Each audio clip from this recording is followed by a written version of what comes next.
Pois então, eu nem acredito que ainda tenho tempo, disposição e vontade de me permitir a dar chance a obras que são totalmente fora da minha preferência de consumo literário. Pois o fato de eu ser também um colecionador do que gosto de acompanhar, e isso inclui livros, HQs, mangás, jogos e filmes, tento sempre manter uma certa regra do que eu busco consumir, e nisso sempre evitei obras com tons mais românticos e de comédia, o que por mais que eu ainda tente em pouquíssimas vezes, acabo sempre me arrependendo depois.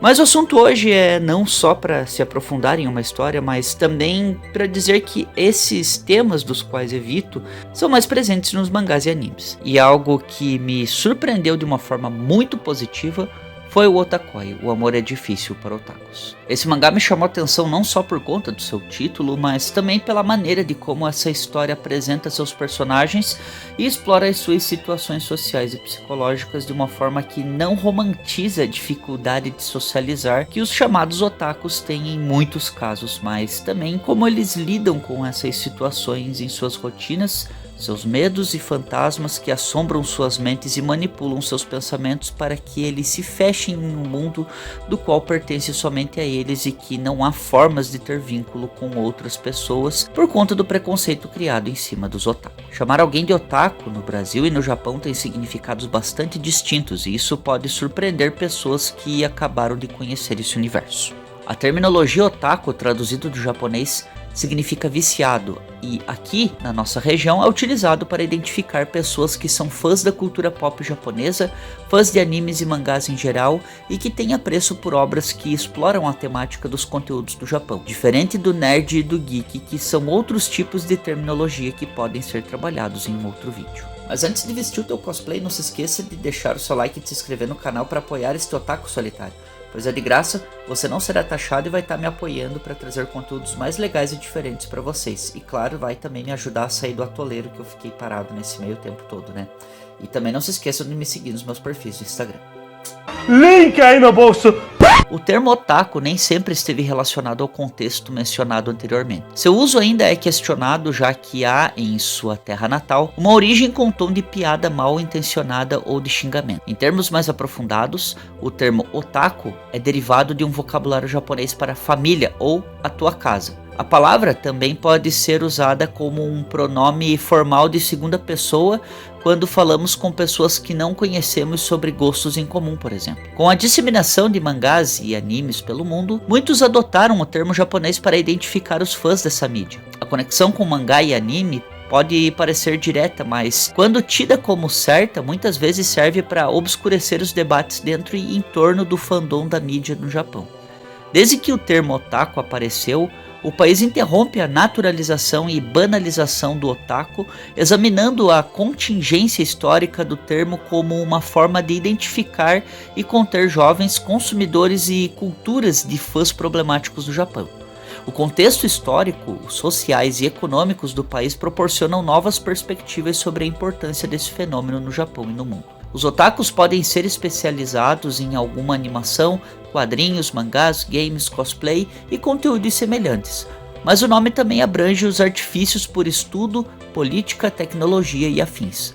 A subcultura otaku começa a ganhar força nas escolas japonesas, coincidindo com a popularização crescente dos animes pelo mundo. Porém, o termo moderno ganhou uma carga pejorativa, estereotipada e depreciativa. Otakus nesse contexto eram vistos como pessoas que não se encaixavam na sociedade, pessoas solitárias e que desenvolviam paixões obsessivas por seus conteúdos a fim de fugir da realidade. Apesar de sua origem e história problemática, o termo otaku começou a ser analisado de forma mais neutra desde os anos 2000. Um dos motivos para isso seria a importância desse público após a recessão econômica no Japão em meados da década de 90. Com a força cultural e econômica que essa subcultura proporcionou ao país do leste asiático, a própria sociedade japonesa começou a ver o mundo otaku com outros olhos. Hoje, ser otaku pelo mundo significa ser fãs de animes, mangás, light novels, cosplay, doramas e videogames, levando muitas vezes a um interesse pela cultura japonesa, que no caso é a língua,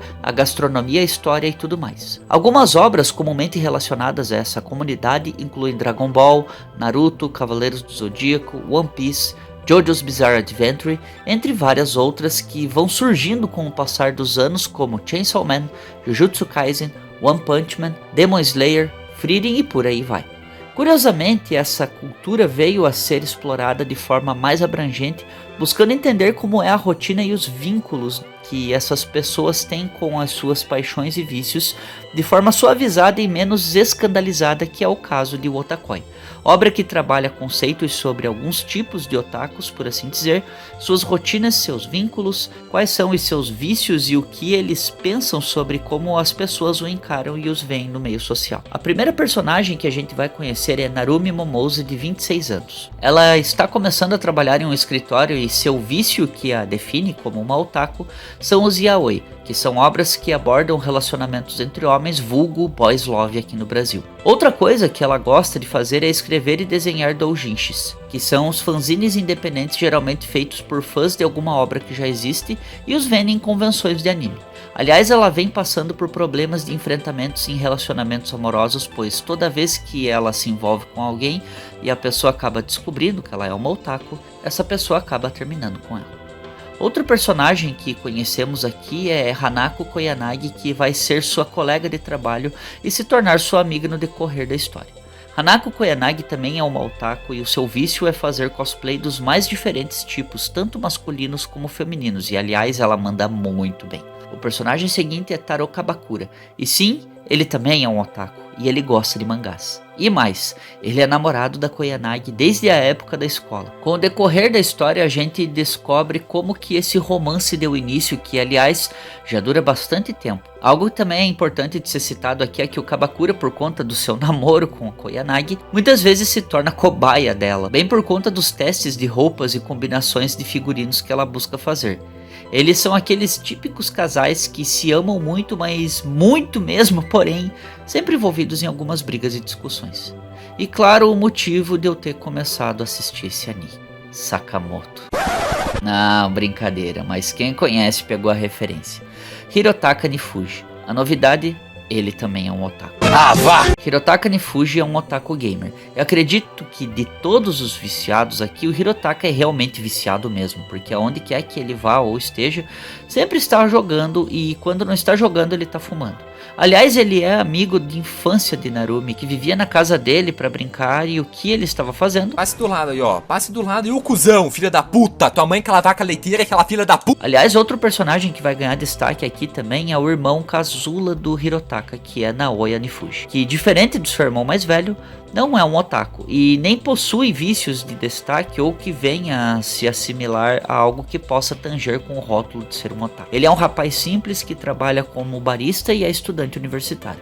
Mas voltando para o enredo, Momose tem um medo enorme que saibam no seu novo trabalho que ela é otaku e quer manter isso em segredo, só que no entanto acaba descobrindo que o seu amigo de infância, o Hirotaka, trabalha junto com ela. Porém, ele acaba expondo isso dela de forma sem querer e deixando uma pista de certa forma sobre algo de sua colega de trabalho. Pois quando ela ouviu isso também, olhou de forma surpresa e disfarça isso da Momose. Mas ela não é boba. E em um certo momento, no horário de intervalo do almoço, ela tem essa confirmação de que Koyanagi também é otaku, mas de cosplay. Outra situação que já acontece logo de cara aqui no começo da obra, e Hirotaka e Momose, no meio de uma conversa após o fim de um encontro, decidem começar a namorar. Muito até por eles estarem conversando sobre os amores frustrados dela, e no meio disso tudo acaba como... delícia, caralho! Ei, calma editor, nem tanto também. Mas ambos meio que selam isso como uma forma de acordo. E eu vou dizer pra vocês que eu adorei ver a forma como Hirotaka fez esse pedido. Ele chega e diz pra ela: se você tivesse comigo, eu te ajudaria a farmar itens, a upar de nível e até sairia com você sempre que você quisesse. Eu te esperaria se você trabalhasse até mais tarde. Eu não te desapontaria ou te faria chorar, ou te dar qualquer motivo para dizer que fez uma má escolha. Além disso, eu posso te ajudar com o seu stand nos eventos do fim de semana. Meu caro, até eu namoraria com um cara desse. É bicho? Não. Eu já sou completo com a pessoa que eu tenho. E nisso, ambos vivem uma rotina de trabalho e encontros, compartilhando ideias e tendo as mais diferentes experiências em suas rotinas diárias. O interessante aqui é que, com o passar dos capítulos, vamos nos aprofundando mais nos problemas e frustrações de cada um dos quatro. Além dos relacionamentos frustrados que Narumi teve no seu passado, sempre buscou esconder ser uma otaku. Obviamente nem todos aqui expressam isso de forma direta ou falada. Uns vemos através de suas rotinas de folga. Hirotaka mora sozinho e fica praticamente que o dia todo jogando, comendo comidas de preparo rápido, quando come, né, porque a Narumi já o encontrou desmaiado de fome por não ter se alimentado direito, ficando até mesmo dias sem comer. E isso é o seu looping diário. Já o nosso casal, Kabakura e Hanako, mostram aqui e de forma explícita as provocações e brigas que permeiam as suas rotinas apesar de não morarem juntos. Ainda. Parece lindo, né? Mas não. Isso é algo que até parece fofo de se romantizar, mas não. Aqui no mesmo momento em que isso acontece, já se busca ser resolvido. Mas o que é interessante, que me prende e que é uma realidade entre os otakus, são os problemas e enfrentamentos debatidos entre o casal, que são as maiores dificuldades que eles têm em conseguir lidar com o seu dia a dia. E quando eu digo eles, eu me refiro aos otakus de uma forma generalizada, como se fosse uma voz que falasse por todos. A vergonha em dizer que é fã de um determinado hobby, obras ou coisas parecidas que têm um tipo de gosto diferente do normal, que se considera um estranho entre as maiorias, que os outros que não são otakus são gente normal e eles não. Características essas que são encaradas e criticadas pelos normais, ou seja, os não otakus. Existe até um momento onde o casal Hirotaka e Narumi fazem uma brincadeira de punição, por assim dizer, onde eles estão em um parque de diversão e durante esse passeio, eles têm que se privarem de falar sobre as coisas e assuntos que se relacionem às suas preferências, ou seja, nada que venha a se referir a assuntos dos seus gostos otakus, e quando isso acontece, eles colocam uma moeda em um cofre. Essa parte levanta um questionamento importante, onde o personagem do Hirotaka nos convida a participar dessa ideia. Como é tentar ser uma pessoa normal sem falar de assuntos otakus? Eu escrevi essa parte assim para ser bem direto ao ponto, pois isso muitas vezes é o maior fator de distanciamento dos otakus da sociedade como um todo. E isso inclui até eles mesmos, pois em sua grande maioria já se autodenominam como pessoas que não se encaixam em um meio social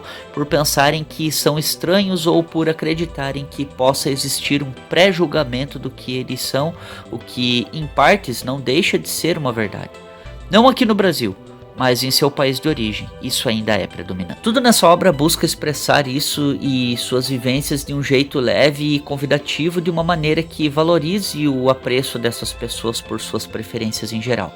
Não é à toa que isso depois também é problematizado em objetos de apego pessoal e emocional, pois o casal Kabakura e Hanako possuem um colar de casal, algo que foi dado um ao outro no passado e que serve como um meio de propósito para algo maior na trama futuramente.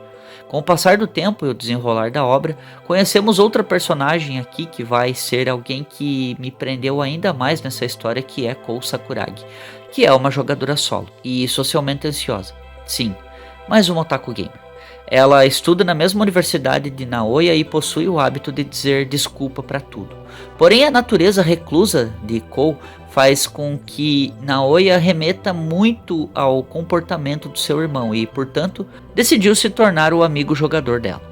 E aqui nesse arco foi onde eu senti ainda mais profundidade em explorar o lado antissocial e reprimido dos otakus, pois muitas vezes o medo de interação com outras pessoas também se associa ao medo de não ser correspondido ou também de ser deixado de lado, bem pelo fato que vai ter um momento onde Sakuragi vai, de certa forma, sentir falta do Naoya por não terem mais combinado de jogar ou de se falar. Porém, isso se resolve rapidamente em um momento na cafeteria e tudo retorna ao normal novamente. Até mesmo Hirotaka demonstra insegurança em seu namoro em determinada circunstância quando ele para prestar atenção nos cuidados que Narumi tem com ele. Quem nunca teve um momento de se questionar assim, né? E acho melhor não abrir muito sobre a história de uma forma toda para não estragar as suas surpresas que estão presentes em Otakoi. Um mangá de comédia e romance que foi literalmente um ponto fora da curva nas minhas preferências de mangá e que me surpreenderam e muito de forma positiva. O anime infelizmente só teve uma temporada até o momento, com 11 episódios, adaptando a primeira metade do mangá, e parece que não existe planos para ser desenvolvido uma segunda temporada. O porquê disso? Eu sinceramente não sei, pois material para isso tem. E agora deixe nos comentários o que vocês acham de Wotakoi, se assim como na obra você também esconde ser um otaku, um geek ou também um nerd ou qualquer coisa que você se identifica ser. Apesar desses termos serem populares, eu particularmente não me identifico com nada disso, mesmo gostando de várias coisas ao mesmo tempo.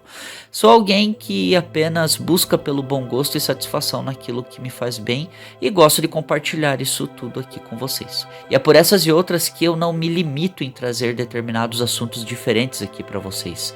Ora sobre filmes, sobre música, sobre mangás, animes, quadrinhos, games, séries. E o canal sempre vai se manter assim, galera. Eu nunca vou me filtrar de dizer apenas sobre um tipo de assunto. Eu quero falar sobre tudo com vocês mesmo.